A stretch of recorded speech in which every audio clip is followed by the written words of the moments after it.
Hi friends, ನನಗೆ last ವಿಡಿಯೋಗೆ ತುಂಬಾ ಸಪೋರ್ಟ್ ಮಾಡಿದ್ದೀರಾ ಫ್ರೆಂಡ್ಸ್. ಇವತ್ತು ನಿಮಗೆ ಸಿಂಪಲ್ ಆಗಿ ಬಿರಿಯಾನಿ ಮಾಡೋದು ತೋರಿಸ್ತೀನಿ. ಒಂದು ಕಪ್ ಮಿಕ್ಸಿಗೆ ಪುದೀನ ಹಾಕಿ, ಕೊತ್ತಂಬರಿ ಹಾಕಿ, ಒಂದು 10 ಹಸಿಮೆಣಸಿನಕಾಯಿ ಹಾಕಿ, ಬೆಳ್ಳುಳ್ಳಿ ಹಾಕಿ 2 ಉಂಡೆ, ಸ್ವಲ್ಪ ಶುಂಠಿ ಹಾಕಿ, ಒಂದು ಕಪ್ ಎಣ್ಣೆ ಹಾಕಿ, ಕುಕ್ಕರ್ಗೆ ಹಾಕಿ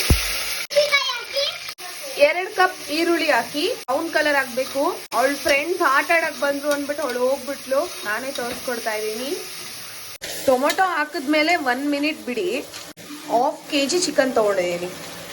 ಚೆನ್ನಾಗಿ ಮಿಕ್ಸ್ ಆಗ್ಬೇಕು. ಮಿಕ್ಸ್ ಮಾಡಿ 1/4 ಸ್ಪೂನ್ ಅರಿಶಿನ.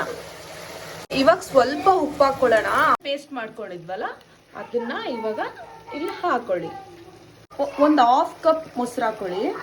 ಲೆಮನ್ ಹಾಕಿ ಸ್ವಲ್ಪ ತಿರುಗಿಸ್ಕೊಳ್ಳಿ. ಅವಾಗಲೇ ಸ್ವಲ್ಪ ಹಾಕೊಂಡಿದ್ವಿ ಉಪ್ಪು. ಇವಾಗ ರುಚಿಗೆ ತಕ್ಕಷ್ಟು ಉಪ್ಪು ಹಾಕೊಂಡು ಕ್ಲೋಸ್ ಮಾಡ್ಬಿಡೋಣ. ಕ್ಲೋಸ್ ಮಾಡಿಬಿಟ್ಟು 1 ವಿಶಿಲ್ ಆಗಲಿ. ನೋಡಿದ್ರಲ್ಲ ಎಷ್ಟು ಹುಡಿ ಹುಡಿಯಾಗಿ ಎಷ್ಟು ಚೆನ್ನಾಗಾಗಿದೆ ಅಂತ.